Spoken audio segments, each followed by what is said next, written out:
তার মানে বছরের শ্রেষ্ঠ দিন আরাফার দিন।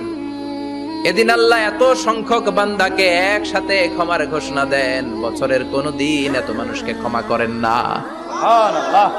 আবার শয়তান ওই দিনে এতটা লাঞ্ছিত বোধ করে, এতটা অপমান বোধ করে, বছরের কোন দিন শয়তান এত অপমানিত হয় না। এজন্য বিশ্বনবী বলেছেন খায়রুদ দুআ দুআ ও আরাফা, সবচাইতে শ্রেষ্ঠ দোয়া আরাফার দিনের দোয়া।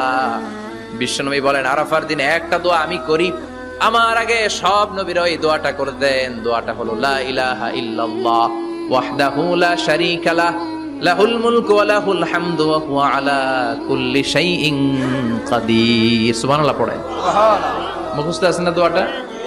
এটা পড়বেন। বিশ্বনবী আরাফার ময়দানে এই দোয়াটা পড়তেন। তাহলে বোঝা গেল বছরের সব দিন সমান না। সব দিন সমান না। বছরের সবচাইতে শ্রেষ্ঠ দিন হচ্ছে আরাফার দিন। কোন দিন?